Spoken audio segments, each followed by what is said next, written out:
자, 여러분, 지금 여러분이 계신 곳 근처를 한번 떠올려 보세요. 늦은 밤, 거리에 가로등마저 드문드문해질 때 유일하게 환하게 불을 밝히고 있는 곳이 있습니다. 바로 편의점입니다. 36년이라는 긴 시간 동안 편의점은 대한민국의 밤을 지키는 등대이자 우리 일상의 일부였습니다. IMF 외환 위기가 와도, 글로벌 금융위기가 닥쳐도, 심지어 전 세계를 마비시켰던 코로나 팬데믹 때조차 편의점은 성장했습니다. 그래서 사람들은 말했습니다. 편의점은 절대 망하지 않는다. 이것은 대한민국 자영업 시장의 불문율이자 깨지지 않는 불패 신화였습니다. 그런데 2025년 도저히 믿기지 않는 일이 벌어졌습니다. 영원할 것 같았던 그 성장 그래프가 36년 만에 처음으로 꺾였습니다. 단순히 성장이 둔화된 것이 아닙니다. 매출이 줄어들고 문을 닫는 가게가 문을 여는 가게보다 많아지는 그야말로 역성장의 공포가 현실이 된 것입니다. 지금 이 순간에도 거리 곳곳에는 점포 임대라는 붉은 종이가 붙은 편의점들이 늘어나고 있습니다. 도대체 무슨 일이 벌어진 걸까요? 왜 불패 신화는 처참하게 깨져버린 걸까요? 오늘 우리는 대한민국 편의점 제국의 몰락, 그 이면에 숨겨진 충격적이고도 서늘한 진실을 파헤쳐보려 합니다. 이야기의 시작은 2025년 1분기로 거슬러 올라갑니다. 당시 편의점 업계 1, 2위를 다투는 기업들의 성적표가 공개되자 증권가는 그야말로 충격에 휩싸였습니다. 쉬를 운영하는 BGF 리테일의 영업이익은 226억 원으로 전년 대비 무려 30.7%나 급감했고, GS25를 운영하는 GS 리테일 역시 영업이익이 22.3%나 줄어들었습니다. 시장의 예상치를 훨씬 밑도는 명백한 어닝 쇼크였습니다. 주가는 곤두박질 쳤고 투자자들은 패닉에 빠졌습니다. 하지만 진짜 공포를 느낀 건 주식 투자자들이 아니었습니다. 바로 현장에 있는 점주들이었죠. 본사들이 실적 악화를 타개하기 위해 내놓은 대책은 잔혹했습니다. 수익이 나지 않는 점포는 정리하겠다. 그동안 무조건적인 확장에만 열을 올리던 업계가 창립 30년 만에 처음으로 축소 버튼을 누른 것입니다. 실제로 2025년 5월 한 달 동안만 400개의 편의점이 사라졌습니다. 7월까지 집계해보니 전년 대비 약 1,000개의 점포가 증발했습니다. 계산해보면 매달 100개 이상의 편의점이 우리 곁에서 사라지고 있었다는 뜻입니다. 창업보다 폐업이 많아지는 데드 크로스가 발생한 것이죠. 그런데 여기서 정말 기이하고도 섬뜩한 현상이 하나 목격됩니다. 그러니까 어닝 쇼크가 온 지 불과 6개월 뒤 본사들의 실적은 기적처럼 반등합니다. GS 리테일은 역대 최고 매출을 기록했고, BGF 리테일도 매출과 영업이익이 모두 증가했습니다. 겉으로 보면 위기가 끝난 것 같죠? 하지만 현장은 정반대였습니다.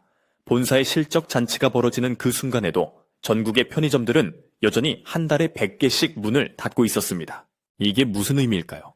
본사는 해외 진출이나 PB 상품 강화, 그리고 저수익 점포를 가차없이 잘라내는 구조조정을 통해 살아남았지만 그 과정에서 수많은 자영업자는 생존의 벼랑 끝으로 내몰렸다는 뜻입니다.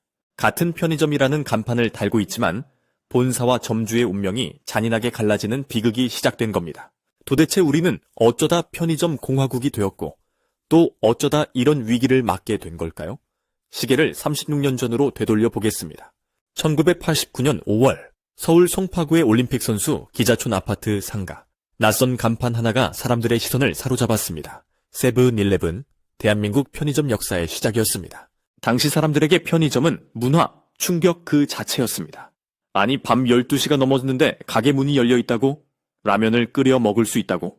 24시간 불이 꺼지지 않는 가게, 34평의 널찍한 매장에 진열된 2,000여 종의 물건들, 반응은 폭발적이었습니다. 오픈 첫날 매출만 400만 원. 당시 물가를 생각하면 엄청난 금액이죠. 야간에는 잠실, 성남, 구리에서 차를 몰고 구경을 올 정도였습니다. 이 성공을 목격한 대기업들이 가만히 있을 리 없었죠. 1990년 지금의 CU인 회미리마트가 들어왔고 미니스톱도 문을 열었습니다. 하지만 90년대 초반까지만 해도 편의점은 신기한 가게 수준이었습니다. 수익성이 높지 않아 적자를 면치 못하는 브랜드도 많았죠. 편의점이 대한민국 자영업의 중심으로 떠오른 결정적인 계기는 아이러니하게도 국가적 비극이었던 IMF 외환 위기였습니다. 하루아침에 평생 직장을 잃은 수많은 가장이 거리로 쏟아져 나왔습니다. 그들의 손에는 퇴직금이 들려 있었지만 할 수 있는 일이 많지 않았습니다. 치킨집을 하자니 기름 냄새 맡으며 닭 튀길 자신이 없고 기술을 배우자니 너무 늦은 것 같았죠. 그때 눈에 들어온 것이 편의점이었습니다. 대기업 간판 달고 하는 장사니까 망하진 않겠지. 물건만 진열하고 계산만 하면 되니까 몸은 좀 편하겠지. 이런 믿음으로 명예퇴직자들이 대거 편의점 창업에 뛰어들었습니다. 실제로 1997년 상반기 조사 결과 편의점 점주의 65%가 회사원 출신이었습니다. 편의점은 그렇게 실직자들의 눈물을 먹고 자라났습니다. 대기업들은 TV 드라마나 영화의 편의점을 노출시키며 세련된 도시, 라이프 스타일의 상징으로 포장했죠. 2007년 전국 점포 1만 개 돌파. 2010년대에 들어서면서는 1인 가구의 폭발적인 증가와 함께 성장세에 가속도가 붙었습니다. 혼자 사는 사람들에게 대형마트는 너무 멀고 부담스러운 곳이었으니까요. 슬리퍼 신고 나가서 도시락 하나, 맥주 한 캔 살 수 있는 편의점은 그야말로 생활 인프라가 되었습니다. 그리고 2020년 전 세계를 강타한 코로나19는 편의점 업계의 뜻밖의 축복이었습니다. 사람들이 대형마트나 백화점처럼 사람 많은 곳을 피하기 시작했거든요. 택배는 며칠 걸리니 당장 필요한 건 집 앞 편의점에서 해결했습니다. 이 시기에 편의점은 분기마다 1000개씩 늘어나는 기염을 토했습니다. 2024년 기준 전국 편의점 수 55점포 80개. 바야흐로 대편의점 시대의 정점이었습니다. 하지만 안타깝게도 그것은 낭떠러지로 떨어지기 직전의 마지막 불꽃놀이였습니다. 자, 이제부터 편의점이 왜 무너질 수밖에 없었는지 그 냉혹한 현실을 하나씩 뜯어보겠습니다. 첫 번째 원인은 너무나 명확합니다. 바로 지독한 과포화입니다. 지독한. 여러분, 일본을 흔히 편의점의 왕국이라고 부르죠. 편의점 도시락의 퀄리티도 높고 편의점 문화가 발달해 있으니까요. 그런데 통계를 보면 충격적인 사실을 알게 됩니다. 일본의 인구는 약 1억 2,400만 명이고 편의점 수는 약 5조 700개입니다. 계산해보면 약 2,200명당 편의점이 하나 있는 꼴입니다. 그럼 한국은 어떨까요? 인구 5,100만 명에 편의점 수 55,580개. 인구는 일본의 절반도 안 되는데 편의점 숫자는 거의 똑같습니다. 인구 대비로 따지면 한국은 927명당 편의점이 하나입니다. 일본보다 밀도가 2,4배나 높습니다. 전 세계에서 인구 대비 편의점이 가장 많은 나라, 바로 대한민국입니다. CNN에서 한국은 편의점 밀도 세계 최고라고 보도했을 정도죠. 이게 과연 자랑스러운 일일까요? 절대 아닙니다. 서울의 번화가나 대학가를 한번 걸어보세요. 한 블록 안에 편의점이 두세 개는 기본이고 심지어 같은 브랜드의 편의점이 길 하나를 사이에 두고 마주 보고 있는 경우도 허다합니다. 예전에는 동네에 편의점이 하나뿐이라 그 동네 손님을 독점했습니다. 하지만 지금은 그 손님을 3곳, 4곳이 나누어 가져야 합니다. 파이 크기는 그대로인데 숟가락만 늘어난 꼴이죠. 이 과포화의 결과는 처참한 매출 성적표로 나타납니다. 일본 편의점 시장 규모는 약 100조 원입니다. 점포당 연평균 매출로 따지면 약 18억 원이죠. 반면 한국 시장 규모는 30조 원 수준입니다. 점포당 매출은 고작 5억 4천만 원입니다. 일본의 3분의 1 수준밖에 안 됩니다. 똑같이 24시간 불 켜놓고 똑같이 알바비 주고 똑같이 월세 내는데 버는 돈은 일본 편의점의 30% 수준이라는 겁니다. 이러니 점주들 입에서 남는 게 없다, 빚 좋은 개살구다라는 소리가 나올 수밖에 없습니다. 그렇다면 여기서 의문이 듭니다. 도대체 왜 이렇게 무식할 정도로 점포를 늘린 걸까요? 누구 좋으라고요? 냉정하게 말해서 점포가 늘어나면 이득을 보는 건 본사뿐입니다. 본사 입장에서는 점포가 많으면 많을수록 좋습니다. 그래야 제조사에게 물건을 싸게 떼올 수 있는 협상력이 생기고 물류 배송도 한 번에 여러 곳을 돌 수 있어서 효율이 좋아집니다. 브랜드 인지도도 올라가죠. 그래서 지난 수년간 본사들은 서로 경쟁하듯 우리 브랜드 간판 달아라며 창업을 부추겼습니다. 그 결과가 지금의 공멸 위기를 불러온 것입니다. 이제야 본사들도 더 이상은 안 되겠다며 확장을 멈췄지만 이미 골목 상권은 포화 상태를 넘어 터지기 일보 직전입니다. 하지만 여러분, 편의점이 많다는 것만으로 망한다고 하기에는 뭔가 부족합니다. 많아도 장사가 잘 되면 그만이니까요. 진짜 문제는 손님들이 편의점을 외면하기 시작했다는 겁니다. 그리고 그 중심에는 우리가 매일 체감하고 있는 가격의 문제가 도사리고 있습니다. 혹시 최근에 편의점에서 건전지 사보신 적 있나요? AA 건전지 2개에 4,500원입니다. 다이소에 가면은요, 4개에 1,000원입니다. 가격 차이가 4배가 넘습니다. 과자 한 봉지, 편의점에서는 2,000원이지만 마트나 쿠팡에서는 1,000원 초반대면 삽니다. 생수 한 병도 편의점에서는 1,500원이지만 온라인으로 대량 주문하면 병당 500원 꼴입니다. 편의점 물건이 마트나 온라인보다 최소 1.5배에서 2배는 비싸다는 건 이제 누구나 아는 사실입니다. 물론 편의점 사장님들도 할 말은 있습니다. 우리는 낱개로 팔지 않냐. 24시간 운영하니 인건비랑 전기세가 얼마나 많이 드는데 그걸 감안해야지. 비싼 월세 내는 좋은 자리에 있으니 당연한 거 아니냐. 맞습니다. 과거에는 그 말이 통했습니다. 조금 비싸도 집 가깝고 편하니까 급할 때 이용하는 편리함의 대가라고 생각하고 기꺼이 지갑을 열었습니다. 하지만 지금은 시대가 변했습니다. 아니, 완전히 다른 세상이 되었습니다. 스마트폰 하나면 내일 아침 문 앞에 물건이 도착하는 세상에서 굳이 2배 넘는 돈을 주고 편의점 물건을 사야 할 이유가 사라지고 있는 겁니다. 바로 여기서 편의점을 위협하는, 아니 숨통을 조여오는 무시무시한 경쟁자들이 등장합니다. 이 경쟁자들의 이야기는 단순한 경쟁 수준이 아닙니다. 편의점이라는 업태의 본질을 위협하고 있습니다. 로켓을 쏘아 올리는 그곳, 배달로 모든 것을 해결하는 그곳, 그리고 1,000원의 행복을 파는 그곳까지. 사방이 적입니다. 이야기를 계속 이어가기 전에 여러분께 잠시 묻고 싶습니다. 여러분은 일주일에 편의점을 몇 번이나 가시나요? 그리고 가실 때마다 생각보다 비싸네? 라고 느끼신 적은 없으신가요? 편의점의 불패 신화가 흔들리고 있다는 이 놀라운 사실에 대해 여러분은 어떻게 생각하시나요? 지금 바로 좋아요 버튼을 한번 눌러주시고 댓글로 여러분이 느끼는 편의점 물가에 대한 솔직한 생각을 남겨주세요. 여러분의 경험담이 이 현상을 이해하는 가장 중요한 단서가 됩니다. 자, 이제 우리는 편의점 몰락의 더 깊고 어두운 시면을 들여다봐야 합니다. 단순히 가게가 많아서가 아닙니다. 소비자들의 지갑을 닫게 만든 결정적인 원인들, 그리고 편의점을 대체해버린 강력한 포식자들의 정체, 나아가 본사와 점주 사이에 좁혀지지 않는 갈등까지. 과연 36년간 멈추지 않았던 편의점 시계는 이대로 멈춰버리는 걸까요? 아니면 새로운 모습으로 부활할 수 있을까요? 여러분, 예전에는 밤 11시에 갑자기 샴푸가 떨어지거나 내일 아침에 먹을 우유가 없으면 선택지는 하나밖에 없었습니다. 슬리퍼를 신고 집 앞 편의점으로 달려가는 것이었죠. 조금 비싸더라도 당장 살 수 있는 곳은 거기뿐이었으니까요. 이것이 편의점이 가진 강력한 무기, 바로 접근성과 즉시성이었습니다. 그런데 지금은 어떤가요? 스마트폰을 켜면 쿠팡이라는 거인이 기다리고 있습니다. 오늘 밤 11시에 주문해도 내일 새벽 7시면 문 앞에 물건이 와 있습니다. 굳이 옷을 갈아입고 나갈 필요도 없죠. 가격은요? 편의점보다 훨씬 쌉니다. 배달 이민족 비마트는 더 무섭습니다. 지금 당장 아이스크림이 먹고 싶은데 라고 생각하며 앱을 켜면 30분, 아니 빠르면 20분 만에 배달 기사님이 배를 누릅니다. 편의점까지 걸어갔다 오는 시간보다 더 빠를 때도 있죠. 편의점의 전매 특허였던 즉시성마저 위협받고 있는 겁니다. 생활용품은 또 어떻습니까? 예전에는 건전지, 우산, 양말 같은 급한 물건을 편의점에서 샀습니다. 하지만 이제 사람들은 다이소로 갑니다. 편의점에서 4,500원 하는 건전지가 다이소에서는 1,000원이니까요. 급하니까 비싸도 산다는 공식이 깨진 겁니다. 1인 서삼치띠 여성들의 필수 코스인 올리브영도 편의점의 영역을 침범했습니다. 화장품만 파는 게 아니라 물, 음료수, 건강 간식까지 팝니다. 심지어 올리브영 세일 기간에는 편의점 1%일 행사보다 더 저렴하기도 합니다. 결국 쿠팡, 배민, 다이소, 올리브영이라는 사방의 적들이 편의점을 포위하고 있는 형국입니다.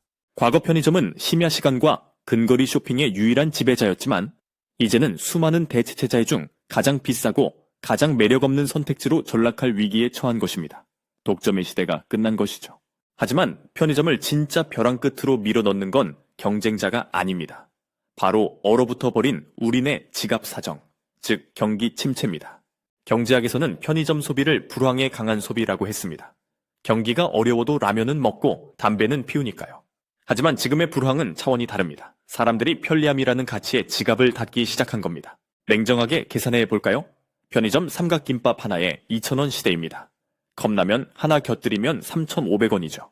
예전에는 저렴하게 한 끼 때운다는 느낌이었지만 지금은 이 돈이면 집에서 밥 해먹고 말지라는 생각이 듭니다.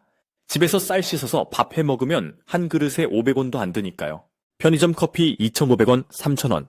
카페보다 싸다고는 하지만 집에서 믹스커피 타 마시면 300원입니다.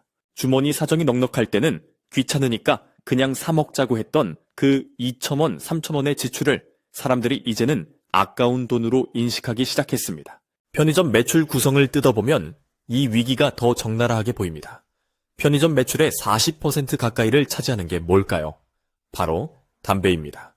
그런데 담배는 팔아봤자 점주에게 남는 마진이 10%도 안 되는 말 그대로 미끼 상품입니다. 진짜 돈이 되는 건 음료수, 과자, 컵라면 같은 가공식품과 즉석식품입니다. 그런데 경기가 나빠지면 사람들이 제일 먼저 줄이는 게 바로 이런 기호식품입니다. 목 마른데 편의점 가서 음료수나 하나 사 먹을까? 했던 소비가 그냥 집에 가서 물 마시자로 바뀌는 겁니다. 필수제가 수가 아닌 기호제의 성격이 강한 편의점 물건들은 경기 침체의 직격탄을 맞을 수밖에 없는 구조입니다. 자, 여기까지 들으시면 그래서 편의점이 다 같이 힘들구나 라고 생각하실 수 있습니다. 그런데 여기서 정말 기괴하고도 잔인한 반전이 일어납니다. 편의점이라는 배가 가라앉고 있는데 선장인 본사와 선원인 점주의 운명이 완전히 다르게 흘러가고 있다는 사실입니다. 2025년 3분기 실적 발표 날 업계는 충격에 빠졌습니다. 문 닫는 편의점이 속출하고 점주들은 죽겠다고 아우성치는데 정작 본사인 GS 리테일과 BGF 리테일은 역대급 실적을 기록했기 때문입니다. 어떻게 이런 일이 가능했을까요? 같은 배를 탄 거 아니었나요? 비밀은 본사의 생존 전략에 있었습니다. 국내 시장이 포화 상태에 이르자 본사는 발빠르게 해외로 눈을 돌렸습니다. 몽골이나 베트남, 말레이시아 같은 동남아 시장에 진출해서 새로운 수익을 창출했죠. 또 하나는 PB 상품, 즉 자체 브랜드 상품의 개발입니다. 마진이 많이 남는 PB 상품을 늘려서 수익성을 개선했습니다. 그리고 가장 결정적인 그리고 가장 잔인한 전략은 바로 구조조정이었습니다. 본사 입장에서는 장사가 안 되는 점포는 골칫덩거리입니다. 물류비 나가고 관리비 나가니까요. 그래서 수익이 나지 않는 저수익 점포를 과감하게 정리하기 시작했습니다. 본사의 재무제표상으로는 경영 효율화를 통해 이익이 늘어난 것처럼 보입니다. 하지만 그 저수익 점포의 주인인 점주는 어떻게 됐을까요? 본사에게는 수만 개 점포 중 하나인 숫자에 불과하지만 점주에게 그 가게는 전 재산이고 생계입니다. 본사가 효율화를 위해 계약을 종료하겠습니다 라고 통보하는 순간 점주는 권리금은커녕 인테리어 비용도 건지지 못하고 빚더미에 앉게 됩니다. 본사는 해외 진출이나 사업 다각화 같은 플랜 B가 있지만 점주에게는 편의점이 전부입니다. 프랜차이즈 시스템의 가장 큰 모순이 여기서 터져 나오는 겁니다. 본사는 성장하는데 점주는 망하는 구조. 이것이 2025년 대한민국 편의점 업계의 슬픈 자화상입니다. 그렇다고 본사가 마냥 손 놓고 점주들을 죽이는 건 아닙니다. 나름대로 위기를 돌파하기 위해 온갖 전략을 쏟아내고 있죠. 하지만 전문가들은 이 전략들이 링거는 될 수 있어도 수술은 될 수 없다고 지적합니다. 첫 번째 전략은 초저가 전쟁입니다. CU의 득템 시리즈, GS25의 혜자로운 시리즈 기억하시죠? 1,900원짜리 닭가슴살, 혜자 도시락 같은 가성비 상품으로 손님을 끌어모으겠다는 겁니다. 소비자 입장에서는 좋죠. 하지만 점주 입장에서는 어떨까요? 가격이 싸다는 건 그만큼 마진이 적다는 뜻입니다. 매출액은 오를지 몰라도 손에 쥐는 순이익은 그대로거나 오히려 줄어들 수 있습니다. 많이 팔아도 남는 게 없다는 하소연이 나오는 이유입니다. 두 번째는 디저트 열풍입니다. 연수유 생크림빵, 황치즈빵 없어서 못 팔 정도로 인기였죠. 빵집 빵이 너무 비싸지니까 상대적으로 저렴한 편의점 디저트가 뜬 겁니다. 하지만 이런 유행은 냄비처럼 빨리 끓여뒀다가 빨리 식습니다. 잠깐 매출을 올려줄 수는 있어도 지속 가능한 성장 동력이 되기는 어렵습니다. 세 번째는 이색 특화 매장입니다. 홍대에는 라면만 수백 종류 모아놓은 라면 라이브러리 편의점이 있고 야구장 근처에는 야구 특화 매장이 있습니다. 편의점을 단순히 물건 사는 곳이 아니라 체험하는 공간으로 만들겠다는 야심찬 계획이죠. 하지만 냉정하게 물어봅시다. 여러분은 편의점에 놀러 가시나요? 아니면 물건 사러 가시나요? 편의점의 본질은 빠르고 간편함입니다. 체험형 매장은 번화가 몇 곳에서는 통할지 몰라도 동네 골목 상권을 살리는 대안이 될 수는 없습니다. 결국 지금 한국 편의점의 대책들은 단기적인 이벤트나 마케팅에 머물러 있다는 비판을 피하기 어렵습니다.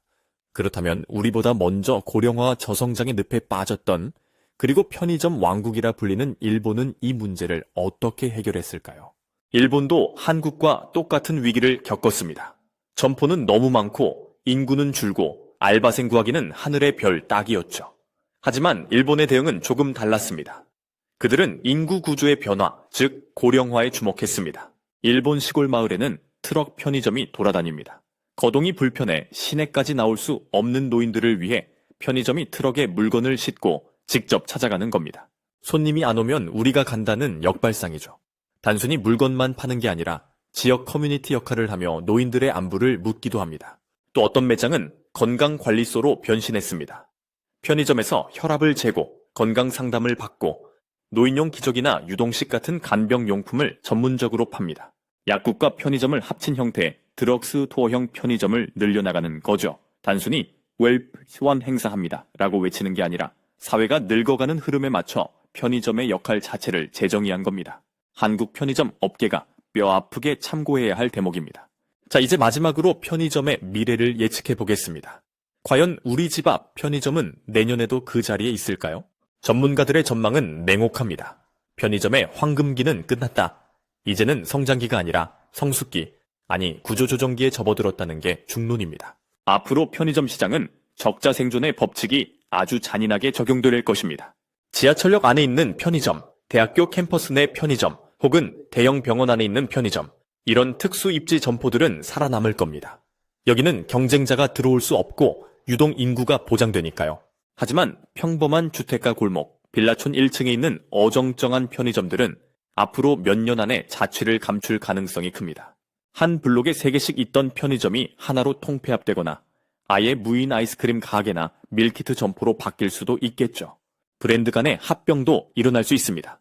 지금은 CU, GS25, 세븐일레븐, 이마트24 이렇게 4강 체제지만 시장 파이가 줄어들면 3강 혹은 2강 체제로 재편될 수밖에 없습니다. 과거 바이더웨이나 미니스톱이 사라졌듯이 말이죠.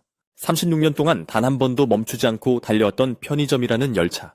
그 열차가 이제 긴 오르막을 끝내고 가파른 내리막길 앞에 섰습니다. 불패 신화는 깨졌습니다. 이제 남은 건 누가 더 덜 다치고 살아남느냐 하는 생존 게임뿐입니다. 어쩌면 우리는 머지않은 미래에 24시간 언제나 환하게 불을 밝혀주던 그 따뜻한 공간을 그리워하게 될지도 모릅니다. 에요, 여기 편의점 있었는데 어디 갔지? 라며 어두워진 골목길을 서성이는 날이 올 수도 있겠죠. 편의점의 몰락은 단순히 가게 하나가 없어지는 문제가 아니라 우리 사회의 풍경과 라이프 스타일이 근본적으로 바뀌고 있다는 신호탄일지도 모릅니다. 오늘 준비한 이야기는 여기까지입니다. 36년 만에 꺾인 성장 그래프, 그리고 그 뒤에 숨겨진 치열한 경쟁과 구조적인 모순들, 흥미롭게 들으셨나요? 여러분은 앞으로 편의점이 어떻게 변해야 살아남을 수 있다고 생각하시나요? 일본처럼 노인들을 위한 공간이 되어야 할까요? 아니면 또 다른 혁신이 필요할까요? 댓글로 여러분의 번뜩이는 아이디어를 남겨주세요. 오늘 이야기가 유익했다면 구독과 좋아요 부탁드립니다. 저는 다음 시간에도 우리 경제의 이면을 꿰뚫어 보는 날카롭고 흥미로운 이야기로 다시 찾아오겠습니다. 긴 시간 함께 해주셔서 감사합니다.